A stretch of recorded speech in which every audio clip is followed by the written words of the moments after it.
If you're into haunted house horror stories, get ready. In this video, you'll hear real accounts from people who lived in places marked by a presence, one that didn't always want to be seen or understood. Like in the story you're about to hear, where an old house with a private library built on top of religious scandals started creaking, banging, and moving on its own, like it still had something to say. But before we jump into the story, make sure you're subscribed to the channel so you don't miss any terrifying tales, and let me know in the comments where in the world you're watching this from. The library was the heart of that cursed house. I remember perfectly the first time I stepped into that room. Dark wooden shelves, ancient books with faded leather spines, and a musty smell that seemed to stick in your throat. The house was an old rectory, the kind the church abandoned decades ago after some scandal no one wanted to talk about openly. I bought it cheap, of course, thought I'd made the deal of a lifetime. Little did I know those walls held much more than dusty books. The first few days were quiet. The house was old, so I didn't think much of the occasional creaks here and there. Aging wood always groans, right? But soon the sounds started to get different. They weren't just the natural cracks of the structure anymore. It was as if something, or someone, was creeping around the corners when I turned my back. One night, I swore I heard a book fall by itself in the library. When I went to check, there it was, open on the floor as if someone had flipped through the pages before leaving it there. Then came the footsteps, always in the hallway, just after I turned off the lights. A slow, dragging step, as if whoever was walking had all the time in the world. The first time I thought it was my imagination. The second time, my whole body went cold. By the third time, I had my phone in my hand, ready to call someone. But who? To say what? There's a ghost in my hallway, come get it? My mom came to visit a week later, and I'll never forget the look on her face when she heard the knocks on the stairs. 3 sharp raps, like someone was knocking with their knuckles on the wood. Knock, knock, knock. She looked at me, pale, and asked if I'd heard it too. I didn't need to answer. The expression on her face said it all. That night she swore she heard whispers coming from the library. Low voices that stopped as soon as she got close. I've never been one to believe in that stuff, you know. Always been a skeptic. But there, in that house, it was impossible to ignore. Something was wrong. It wasn't just the house being old. It wasn't just the wind hitting the windows. It was a presence. Something lurking in the dark corners, watching, something that moved when I wasn't looking. And the worst part? I knew that library was the center of it all. The books seemed alive. Sometimes I'd find them in a different order than I'd left them. Other times I'd feel a sudden chill as I passed certain shelves, as if a piece of winter was trapped between the pages. My family started avoiding the house. My sister refused to sleep there again after swearing she saw a shadow pass by her bedroom door. My dad, a tough man who'd never been afraid of anything, grew uneasy every time he came to visit. "There's a heavy energy here," he said once, avoiding looking at the stairs. I tried to rationalize it. I told myself it was just coincidences, that my mind was playing tricks on me. But every night when the lights went out and the house fell silent, I knew I wasn't alone. And one thing was certain, that house wasn't going to let me go anytime soon. Then the furniture started moving and I realized that house didn't want us there. I had placed a wooden chair in the corner of the room, far from the table. The next day, it was right up against the table, as if someone had pulled it up to sit. My mom saw it first and just stood there, staring at the chair as if it were about to speak. "Did you move this?" she asked, and I just shook my head. We looked at each other, and in that moment I saw the fear in her eyes. It wasn't just noise anymore. Someone, or something, was interacting with us. The knocks on the stairs became more frequent. Sometimes they were light, almost timid. Other times they were loud bangs as if someone were pounding in anger. One night, I went down to see what it was, and I swear I felt a cold breath on the back of my neck, followed by a whisper. I couldn't make out the words, but they seemed to stick to my skin, as if they had been hissed into my ear. I ran back to my room and locked the door. My mom started having nightmares. She'd wake up screaming, saying she'd seen a tall, dark figure standing at the foot of her bed. "It just kept staring at me," she'd say, her voice trembling.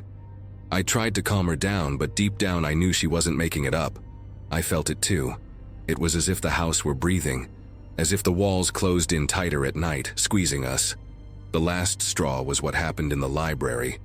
I was in there looking for a book when I heard a rip. I turned around and saw a page being torn out by itself, as if an invisible hand had pulled it. The book fell to the floor, open, and when I approached, I saw that the torn page was folded on top of it, forming a kind of arrow. Pointing to the hallway, my blood turned to ice. That was no coincidence. It was an invitation, or a threat. That night, my mom and I decided we'd had enough. The house wasn't just haunted, it was hostile. Something there didn't want us, and we weren't going to stick around to find out what would happen if we ignored the warnings. Started packing my things the next day, but the house wasn't going to let us go that easily. As I closed a box, I heard a noise coming from upstairs, a dragging of furniture, as if something heavy was being pushed. I ran up the stairs with my heart pounding in my throat and nearly fell backward when I saw the library door. It was open, and inside all the shelves had been overturned, books scattered across the floor. In the middle of the mess, a single chair was placed in the center of the room facing the door, as if someone were waiting for me. I didn't step into that library. Something inside me screamed that if I crossed that threshold, something would happen, something irreversible. Instead, I ran downstairs, nearly tripping over the steps, and shouted to my mom, "We're leaving now!" She didn't even ask. I think by the tone of my voice, she understood it wasn't the time for questions. We threw what we could into the car and drove away from that house without looking back. But the house watched us. As I sped away, I looked in the rearview mirror and saw, I swear I saw, a tall, dark figure standing in the second-floor window, still, watching us leave. My mom saw it too. She grabbed my arm tightly and whispered, "Don't come back. Never again." Months later, I found out the house had been built over an unmarked cemetery. The scandal no one wanted to talk about? The rector at the time had embezzled money and used sacred land to build the house, hiding the bodies beneath the foundations. The books in the library? They were his. Some even had notes in the margins, things about rituals, about how to trap things that shouldn't be set free. Today, I live in an apartment in the city, where the only noises are cars passing by. My mom still wakes up sometimes in the middle of the night, saying she hears footsteps in the hallway. I pretend not to believe her, but every time I hear a strange noise in the dark, my body freezes. Sometimes I dream I'm back in that library. The chair is still there, in the middle of the room, and now, someone is sitting in it, someone waiting for me to return. The house is still there, empty, no one buys it, no one stays for long. But I know that one day it will find another tenant, and when it does, it will do the same thing. Creepy, right? What did you think of that one? On a scale from 0 to 10, how scary was it for you? Drop your rating down below. And as dark as that house's past was, what came next was even stranger. A regular home, your classic sweet grandma's house, where objects started moving on their own, like they were trying to warn the family about something. I'll never forget the first time I realized that house wasn't empty. It was one of those old grandma houses, you know? The kind that holds the smell of fresh baked cake and polished furniture, but also hides secrets in the darkest corners. We had just moved in, and at 10 years old, I thought it was all one big adventure. Until the day the living room lamp started swinging on its own. It was one of those heavy crystal lamps, hanging from an old chandelier that my grandma said was over 50 years old. No one had touched it. There was no wind, no open windows. But there it was, swaying gently, as if someone had given it a little push. I stood frozen in the middle of the room, staring at it. My mom walked past me and didn't even notice. "Stop making things up, kid," she said when I mentioned it. But I knew what I had seen. Things only got worse after that. The bathroom became a place I avoided, especially at night. One day, the mirror just fell off the wall and shattered on the floor for no reason. No one was near it. There was no earthquake. Nothing. My dad came running when he heard the noise and stood in the doorway. looking at the shards scattered across the floor as if someone had thrown the mirror in anger. The look on his face at that moment scared me more than the noise itself. He didn't say anything, just took a deep breath and went to get the broom. But I saw the way he looked at the corner of the bathroom, as if he was seeing something I couldn't. And then there was the rock. That was the one that panicked me the most. We had this smooth desert rock on top of the TV. It was just a decoration, something my dad brought back from a trip. Then one night, it just flew off the shelf and hit the hallway wall. I was alone in the living room when it happened. I heard a sharp thud, and when I turned around, the rock was rolling on the floor as if it had been thrown. My heart nearly jumped out of my chest. I ran to my parents' room and didn't care if I seemed like a coward. That night, I slept on a mattress on the floor of their room. My dad started hearing things too. Low voices, whispers in the hallway when everyone was already asleep. Once he woke up in the middle of the night to a noise in the bathroom, like someone was banging on the door from the inside. He went to check, of course, armed with a broom, because that's what you grab when you're scared, right? Something useless. There was no one there, but the doorknob was ice cold and the air inside the bathroom felt heavier, as if something had just run out. My whole family was scared, but no one wanted to admit it. My mom said it was just the old house settling, that wood creaks, that wind gets through cracks. But we knew. It was more than that.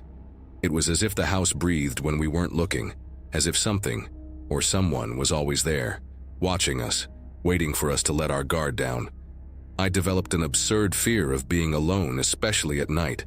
My bedroom was at the end of the hallway, and every time I had to go there in the dark, I felt a chill on the back of my neck, as if someone was right behind me, following every step. Sometimes I would run and slam the door shut, just to make sure nothing or no one would come in with me. My dad was the first to say what everyone was thinking. "There's something wrong with this house," he said one night after hearing footsteps in the hallway for the 100th time. My mom didn't argue. She just looked at him, and I saw on her face that she couldn't take it anymore either. That's when we started talking about moving out. But until then, until we could get out of there, I knew that whatever it was still with us, and it wasn't going to let us go so easily. The house seemed to come more alive with each passing night. It wasn't just noises or things moving on their own anymore. It was as if the negative energy inside was growing, becoming bolder. My parents tried to stay calm in front of me, but I saw the fear digging deep into them too. One night, my dad came home from work early, his face pale, his hands shaking. He said he had heard a voice calling his name in the hallway, clear as a bell, but there was no one there. My mom, who had always been the skeptic of the family, was silent for a while before saying softly, "We need to get out of here." It was the first time anyone had said out loud what we all already knew. The house didn't want us there. And worse, maybe it wouldn't let us leave. From that day on, everything became more intense. Objects disappeared and reappeared in impossible places. Once my sneakers were under my bed when I went to sleep, and in the morning, they were on the roof as if someone had thrown them up there. Another night, I woke up to a strong smell of old perfume, the kind my grandma used to wear, even though she had been dead for years. The room was freezing, and I felt something brush its fingers against my foot under the blanket. I lay paralyzed, breathless, until the clock struck 4 in the morning, and the weight in the air just vanished. My dad started sleeping with a rosary in his hand. My mom lit white candles and prayed softly, even though she had never been religious. And me, I just wanted to disappear from there. The last straw was what happened in the bathroom again. This time I was brushing my teeth when the faucet turned on by itself, gushing dark, almost brown water.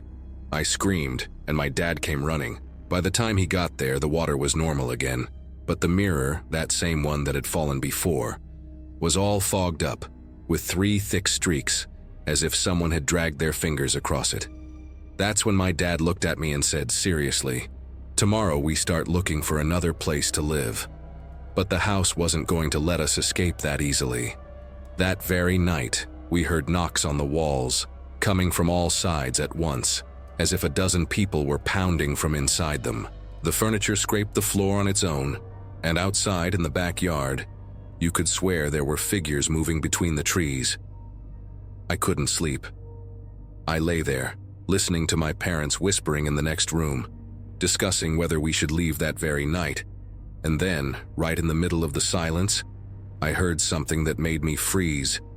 Someone whispered my name right in my ear. It was a hoarse, dry voice, as if it had come from a place not of this world. I didn't wait any longer. I grabbed my pillow and ran to my parents' room, knowing that if we didn't get out soon, something much worse was going to happen, and the house was going to do everything to stop us. We didn't even wait for morning. My dad threw the most important things into some bags, his hands shaking as he zipped them up. My mom grabbed the car keys and looked back only once, at the dark hallway, where that heavy silence seemed to be watching us. "We're leaving now," she said, and her voice almost disappeared into the air. But the house wasn't going to let us go in peace. As soon as we stepped into the garage, the light went out. The gate, which was automatic, jammed halfway, creaking as if something was holding it. My dad ran to open it manually, and that's when we heard it. Knocks coming from inside the walls, getting louder and louder as if something was running after us. I got into the car with my heart beating so hard it hurt. My dad started the engine, but the radio blared on its own at a deafening volume, static, until a distorted voice cut through the noise. "Stay!" My mom screamed. My dad reversed without even looking, and the car lurched out, the gate still half closed. The rearview mirror broke from the impact, but we didn't stop. Not even when all the lights in the house came on at once, as if something inside was furious. We never went back, not even to get the rest of our things. Years later, we found out the house had been demolished. The new owner of the land said the construction workers refused to work there after the first day. Tools went missing. Voices whispered names in their ears, and one of them swore he saw a tall, dark figure looking out from the attic window. To this day, I can't sleep in the dark. And when the wind makes a lamp sway, I close my eyes and pray not to hear anything whisper my name again. Because some houses aren't empty, and some things don't want to be alone. That's terrifying, but not every haunting is so subtle. This next story involves the ghost of a child, and the signs it left behind were so real that even the family's friends witnessed them with their own eyes. I'll never forget the first time I heard the footsteps in the hallway. It was a soft sound, almost like someone was barefoot, slowly dragging their feet across the wooden floor. I was home alone that rainy afternoon, and I swore I had closed all the doors. But the noise was there, clear as day. I stopped what I was doing and stood still, listening. Then came the murmur, a low voice, almost a whisper, as if someone was talking to themselves on the other side of the wall. My heart raced, but I tried to convince myself it was just the wind or some noise from the old house. But there was no wind, and the house didn't make that kind of sound. Things really started to get weird when the kitchen chair moved on its own. I had just sat down to eat when, out of nowhere, the chair next to me was pulled back as if someone was about to sit down. But there was no one there. The worst part was the feeling that came after, that impression that something or someone was there, right beside me, watching. I turned quickly, expecting to see, I don't know, a shadow, a figure. But there was nothing.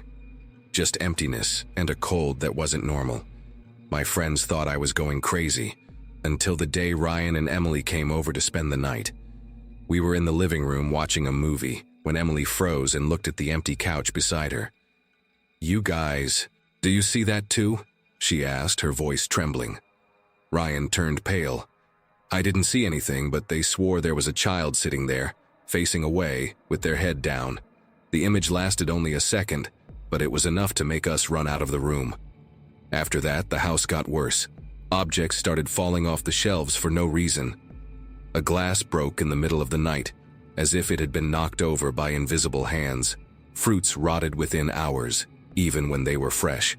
My mom, who has always been religious, started lighting candles and sprinkling holy water in the corners of the house.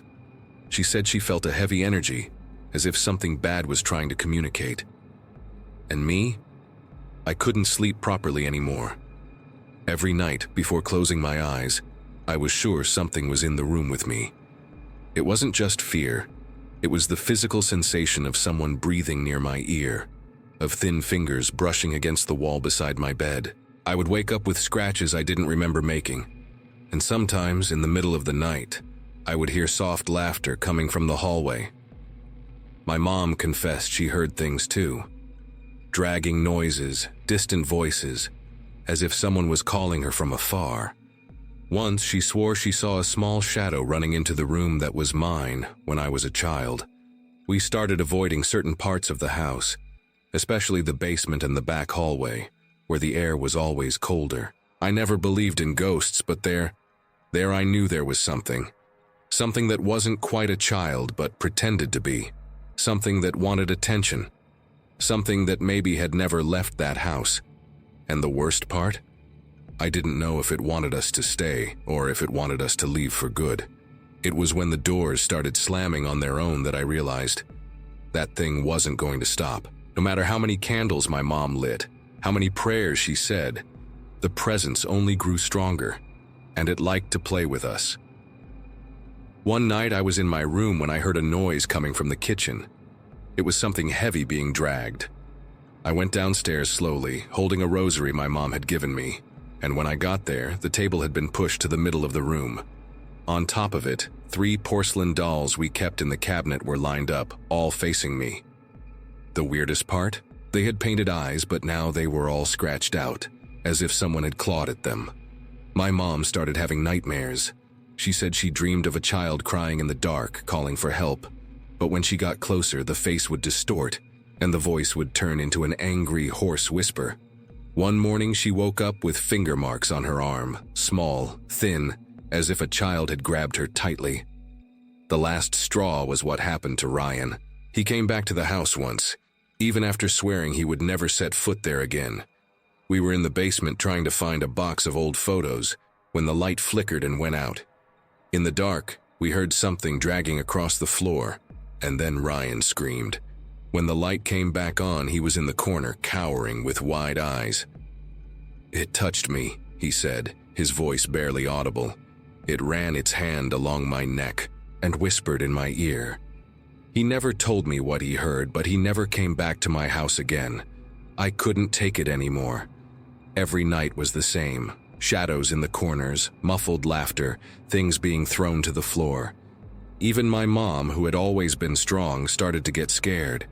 Once she looked me in the eyes and said, "This house isn't ours. We're invading its space." That's when we decided to leave. We couldn't wait until the end of the lease. We packed our bags in 2 days and left without looking back. On the last day, as I closed the door, I swear I heard a soft cry coming from inside. It wasn't sadness. It was anger. We moved to a small apartment far away from there. My mom burned sage in every room, put salt on the doorsteps, did everything she could to cut off any energy that might have followed us. And for a while, it seemed to work. Until last week when I woke up in the middle of the night with a weight at the foot of my bed. And when I looked, I saw the sheets slowly sinking, as if someone had sat there. And then very softly, I heard the same murmur as before. "There you are. I found you." Chilling, right? And while some ghosts appear in front of you, others, you just hear, like footsteps coming from the upper floor of an old house, a house where Grandma might never have actually left. But before we get into that one, if you've made it this far, it probably means you're enjoying these stories. So go ahead and hit the like button. That way YouTube knows you're into this kind of content and makes sure you don't miss the next one. The footsteps started on a summer night when the air was so heavy that even the walls seemed to sweat. I was in my bedroom, almost asleep, when I heard tap, tap, tap, someone walking slowly upstairs. At first, I ignored it. "It's the neighbors," my dad always said. But the Wilsons upstairs were away that week. I knew because I had seen their pickup truck driving away, all their luggage strapped to the roof. The next morning, I mentioned it to my sister. She turned pale. "I heard it too," she confessed. "It sounded dragged." That's when the nightmares began, always the same. I would wake up in my own room, everything dark, and feel something moving in the hallway, something that breathed. My mom tried to hide it, but I could see the fear in her eyes. Once I found her in the kitchen in the middle of the night, her hands trembling around a cup of tea. "Did you hear it too?" she asked before I could even open my mouth. My dad was the only one who didn't seem affected. "If it really is Grandma's spirits, great," he would say, as if ghosts were just untimely visitors. But the footsteps weren't comforting. They were intentional, as if whoever was up there was looking for something. Things got worse quickly. My sister swore she saw a shadow in the bathroom mirror, a woman with long hair who disappeared when she screamed. I started feeling things. A chill on the back of my neck when there was no wind, a weight on my chest just before falling asleep. And the footsteps. Now they came with knocks, soft, almost timid, at my bedroom door. On the night something sat on my bed, I knew it wasn't just my imagination anymore. The mattress sank as if an adult had settled there. I froze. Then came the smell, lavender and wet earth, the same perfume as Grandma's. My mom finally broke down. "I can't take it anymore," she cried at breakfast. "This house, it doesn't want us here." That's when the decision was made. We were going to move, but as my dad packed our bags, I looked at the stairwell and was certain. The footsteps upstairs had stopped, as if someone was listening to us. The move should have been the end of the nightmare, but the house wasn't going to let us go that easily.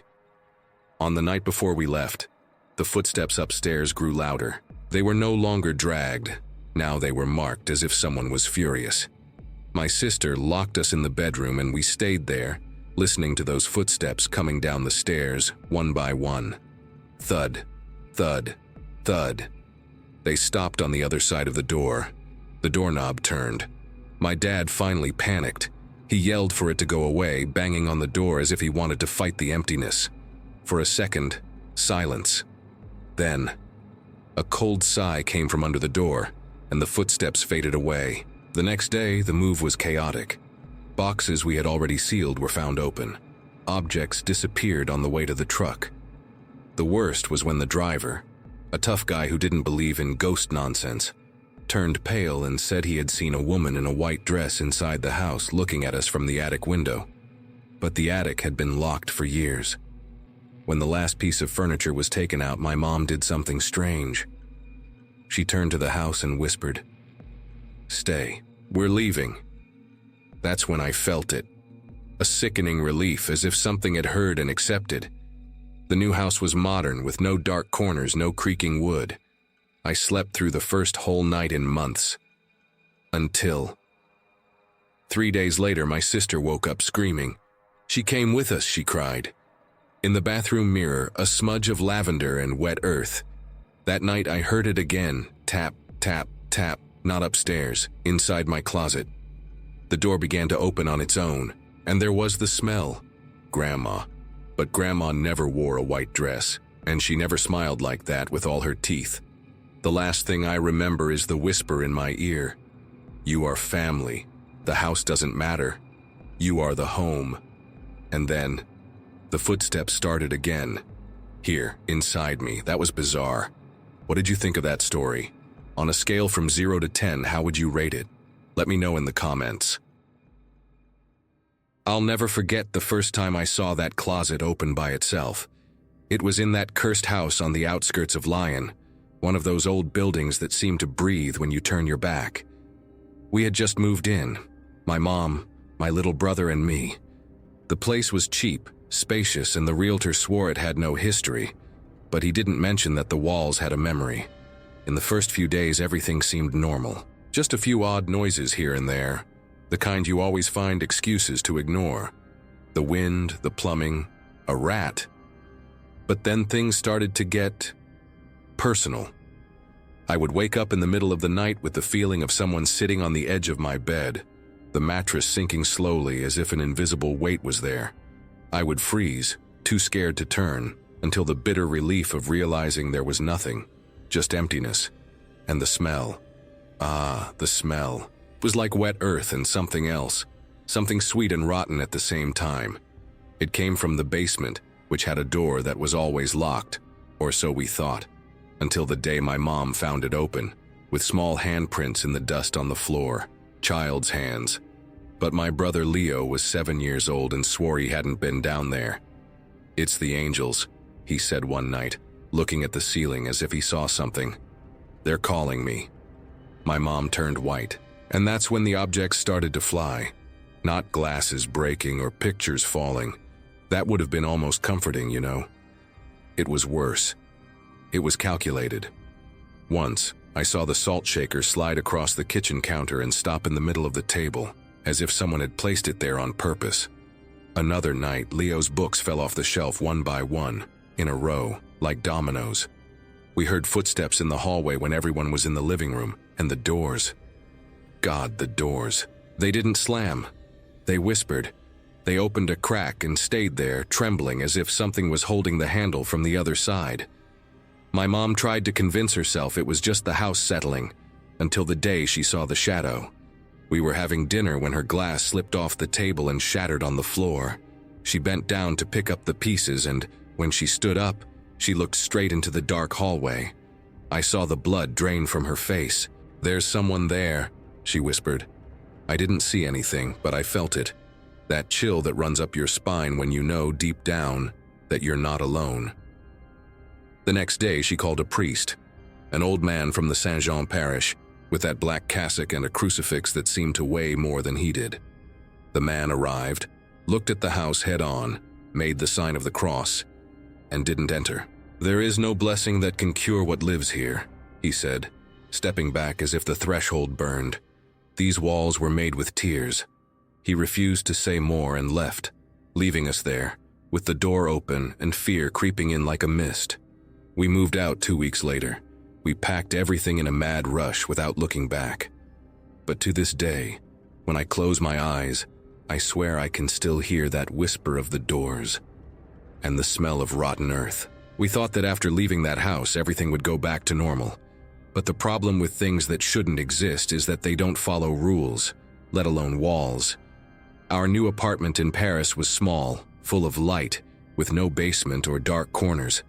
For the first time in months, I slept through the night without waking up to the feeling of cold hands pulling my blanket. But the relief was short-lived. 3 days after the move, my brother Leo started talking about the angels again. This time, he described them, something he had never done before. "They are tall and thin," he said at breakfast, as if he were commenting on the weather. "And they have deep eyes that glow in the dark." My mom spilled her coffee.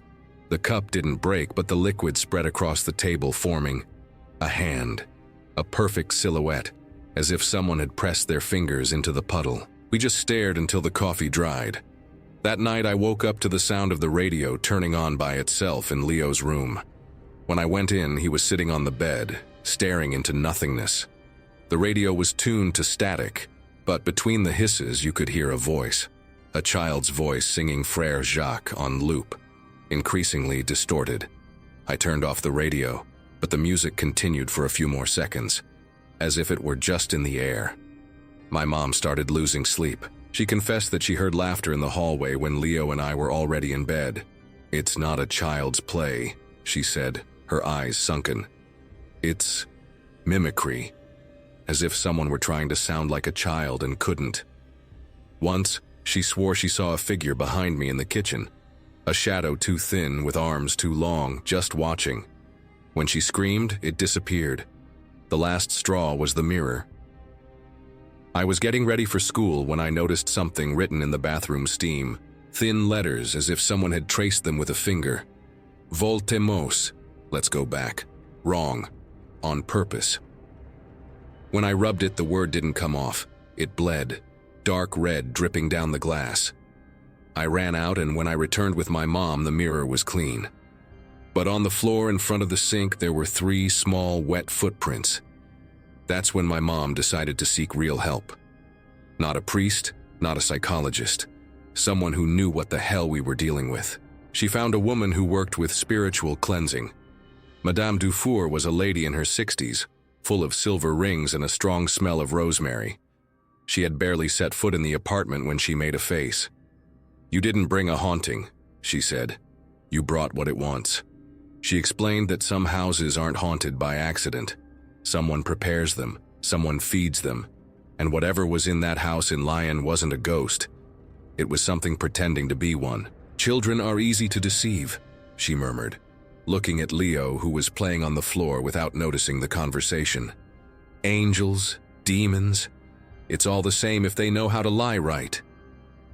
Madame Dufour performed a strange ritual with candles, salt, and a blunt dagger. She hummed something that wasn't French and at one point threw a pinch of powder into the air. The stuff burned blue before disappearing. When she finished, she was pale. "There's something following you," she admitted. "But it's not what was in the house, it's worse. It's what they left there." She gave us a small cloth bag with herbs and told us not to open it under any circumstances. "This will hold her off for a while," she said, "but you need to find out what happened in that house. Because until you do, she will keep thinking Leo is hers." That night, for the first time, I heard the door to Leo's room creak open by itself, and behind the sound, almost imperceptible, there was a whisper, "Where is my baby?" Madame Dufour gave us a name, Sophie Renard, and an address, the Municipal Archives of Lyon. That's where we discovered the truth, in a yellowed old newspaper from 1963. The house where we lived wasn't just old, it was infamous. Sophie was a single mother who lived there in the 60s. She worked in a factory and left her son, Petit Jacques, home alone. Until one day, he disappeared. They never found the body. Sophie went mad. They said she wandered the house calling for him until she stopped speaking altogether. She only whispered.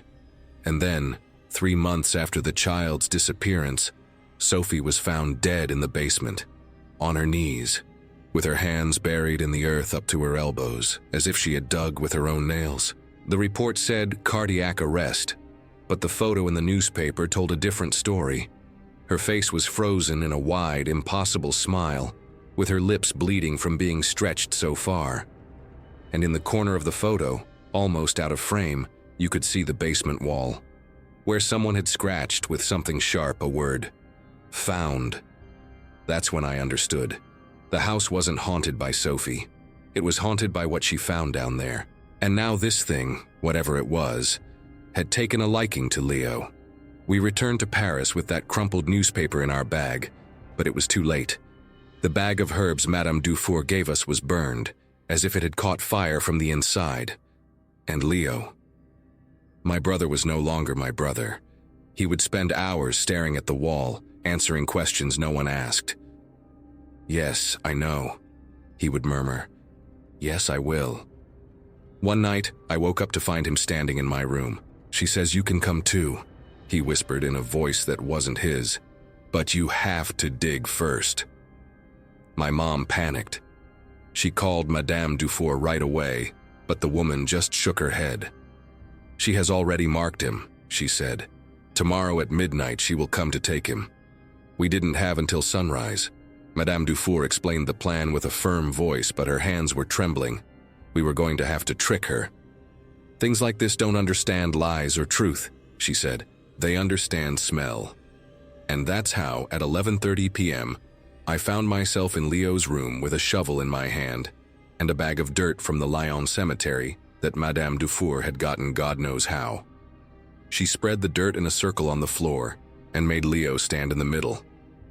"When she comes," Madame Dufour instructed, "you hit the shovel 3 times on the ground and say, 'He is not yours,' nothing more, no matter what you see."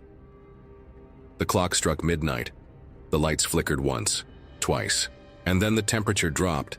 The bedroom door opened by itself, but there was nothing there. Just a smell, wet earth and rotten flesh. The air became heavy, hard to breathe, and I felt something passing by me, something that creaked like dry bones. That's when the figure appeared, too thin, too tall, with arms that bent in the wrong places. It crawled to the center of the room toward Leo, and when it opened its mouth, a whisper came out that seemed to come from dozens of voices at once. "My baby." That's when I hit the shovel on the ground. Tap, tap, tap. "He is not yours." The thing stopped. Its head, if that's what it was, turned to me at an impossible angle, and then it laughed. a sound that started like a child's cry and ended like an animal's scream. It advanced, but the circle of dirt shone for a second, and it recoiled, hissing. Madame Dufour began to sing loudly, throwing salt into the air. The thing screamed but didn't give up. It started to change, becoming shorter, more solid, until, for a second, I saw a woman. Sophie, with eyes full of black tears and bloody hands. "He is mine now," she cried in a human voice for the first time. "I dug so much." That's when Leo, my real Leo, spoke. "But you didn't find me." The thing froze. Madame Dufour took advantage of the second of hesitation. She threw a handful of that dirt at the figure, shouting a word in Latin. The scream that followed almost burst my eardrums. The thing contorted, shredding in the air like smoke, and then silence. The room was empty, just us, the burned dirt on the floor, and Leo crying in my arms. Madame Dufour said it wasn't the end, that things like this don't die. But that, for now, it had lost his scent. We moved again, this time to a new apartment in a new building where nothing has history. But to this day, when the wind blows hard at night, I swear I hear a whisper. "Where is my baby?" And me. I hold the crucifix that Madame Dufour gave me. And I don't answer. After all of that, it kinda makes sense why that little girl kept saying the angels were coming to take her. Who knows what she really saw in that house? If you're still watching, drop the word haunting in the comments. That way I'll know you stuck around till the very end. And if you enjoy creepy stories like this, don't forget to subscribe. We share a lot of chilling stuff here that, honestly, you probably don't want to listen to alone. Oh, and leave a like too. It really helps the channel keep bringing you stories that get under your skin. There's another video right here that fits the same eerie vibe. Click on it and stick with me a little longer.